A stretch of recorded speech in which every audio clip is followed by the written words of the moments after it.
there, Taurus. Welcome to your end of November 2024 General Tarot Update. It's Raina here. Let's see here.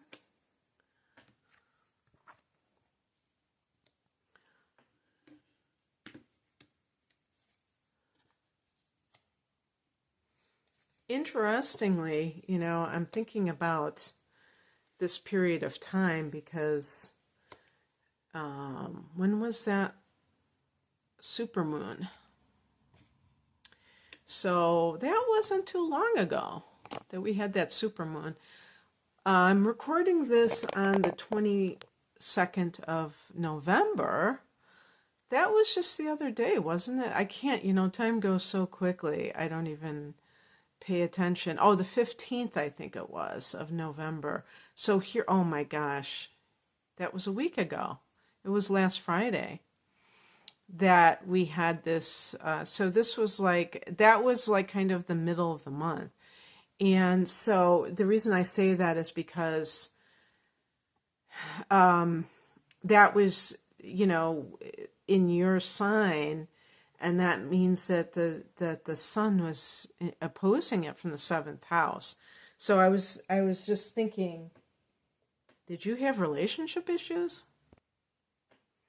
So the heart of the matter is the Two of Cups. This is a card of commitment. For some people, it can be reuniting, reunion, that theme. And there's also a theme of forgiveness for others. But, obviously it's the two, so that can be about relationships. Sometimes the two can be a choice. So if a person has this dilemma, should I commit? Is it too soon? Is it really the one? Or if you are not happy, well, it doesn't even have to be that you're in a current relationship, but, maybe somebody from your past that you somehow have contacted, or they've contacted you. Something along those lines.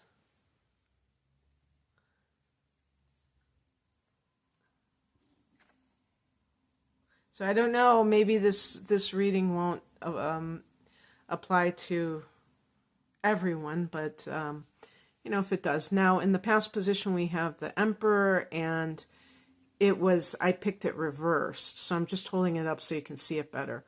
So the Emperor is a card of, to me, it's a card of self-control. But it's like self-control that maybe you are initiating in your life. And this also applies to another person. Supposedly, this card is connected to the sign of Aries. But I connected to Capricorn myself. But in any case, technically, it's supposed to be Aries.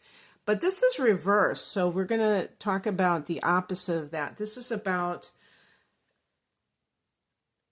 maybe trying to, if you have been with someone that is very controlling, because even in the upright position, the Emperor can be like that. Maybe you're kind of breaking free from someone who is trying to control, is very authoritarian.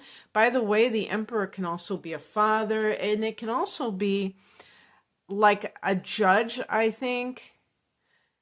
Somebody who has to make important decisions. So in the reverse position,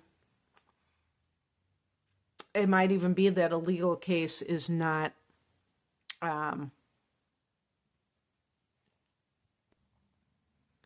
carrying through for some reason. There's some holdup, some delay. The higher message is the Ten of Swords, which is a card of betrayal.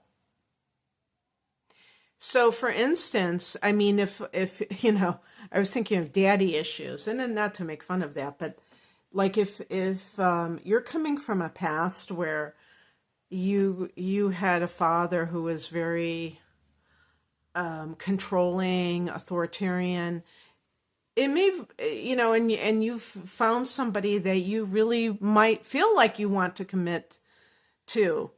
And typically, Taurus people are very commitment oriented.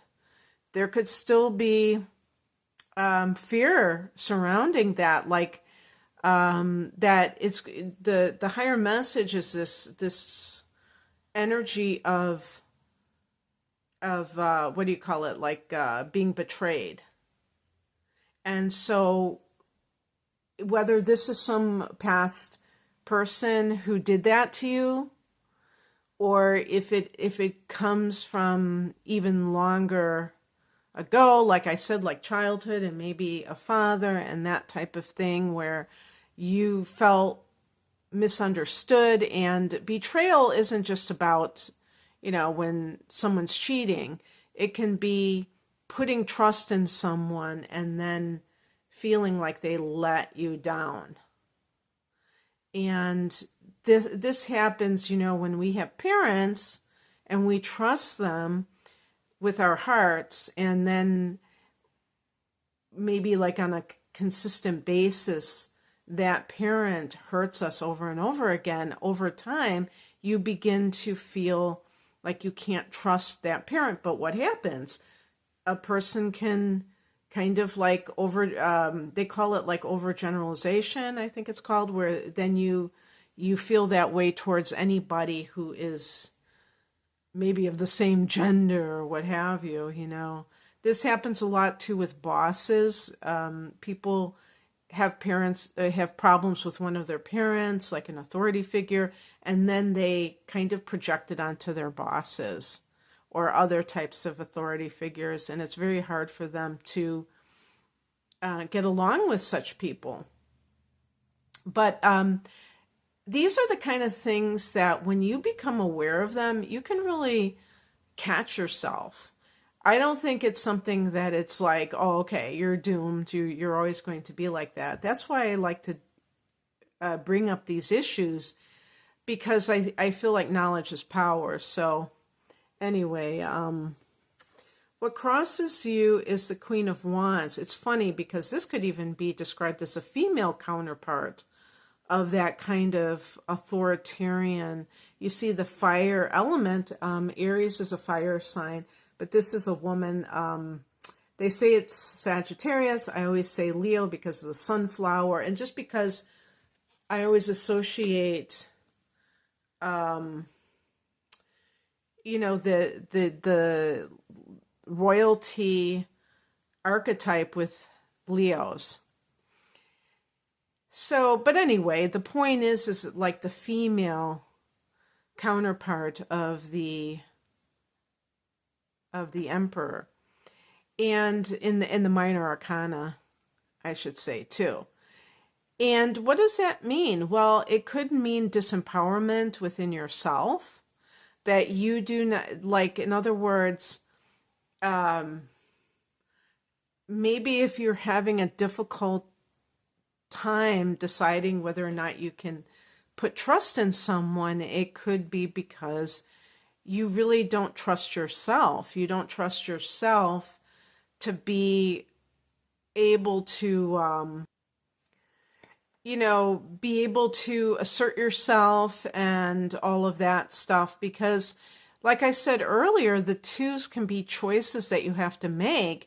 And you could feel fearful about giving your heart again and risking having it being trampled on. If this is something to do with a past relationship that you're rekindling, and by the way, we are having Mercury retrograde at the end of the month, in the last half of the month. This is on the 25th. It's coming up in just days from when I'm recording this, and you could hear back from somebody from your past. So this could be one of those types of things. And if you live in the United States, we have Thanksgiving next Thursday, which kicks off the holiday season. And of course, during the holiday season, sometimes you go back to your hometown, or you're in a place where you see people that you haven't seen for a while, family and friends. So that's when these reunions can take place. And you may be the Queen of Wands in that case, and this is going to be like in the challenge version, queens can be mothers. So it could be the mother of someone that you used to date. It's like almost like toxic mother-in-law vibes, monster-in-law. Or maybe it's like the mother of your ex's children who is a problem in some way that you know is going to be problematic, and maybe she has tried in the past to break you up. You know, these kinds of drama, because this is a woman that's full of drama when it's in the challenge position. What's coming in is the Five of Wands. This is very fiery energy. So it's like there can be conflict. There can be competition. But, you know, be careful, because Taurus is a jealous sign. And it can be very easy to get sucked into something with this type of person, because she may even be a fire sign, you know. She might be an Aries, Leo, or Sagittarian, and you may feel that it's something that you, like if you really are into this other person, you may feel like you have the right to participate in this drama. If you're an adult, you don't have to lower yourself like that. You shouldn't have to fight over someone. That person is supposed to be committed to you. And even if you're just kind of reuniting with them and you really haven't reestablished a relationship, if there is a third party, even if it's not a current third party, but there's somebody else who is very possessive of this person, even if they're not together with them, but simply because they share a child together, that is on them, and you don't have to prove yourself or whatever, because people can lose they can lose the plot, you know, and just kind of go back into this primitive mindset where it's like, oh my gosh, this fear of constant loss, this fear of abandonment or betrayal. And that's not the vibe that you want to bring to any potential relationship, because that could be a self-fulfilling prophecy. The outcome is the Page of Pentacles. This could be like if you're starting with someone, whether it's somebody that you're committing to or somebody that you're reuniting with. Pages can be the beginning stages. It can also be communication, and it's very grounded, which bodes well for relationships. It means that there's a greater chance of the two of you having stability in that relationship. And that's what really ultimately you're looking for. Pentacles are earth signs, or the earth kind of like subject matter. So, I mean, apart from this storyline that I've told, you may hear news about a job or news about money. It can be becoming a student and having this, maybe receiving some little amount of money that you might apply to some kind of training or studies. But in any case, yeah, that's what I have for you, Taurus. If you'd like a private reading, I offer a lot of different astrological readings as well as the tarot. You can find out more information at the link below. Thanks for watching. Bye.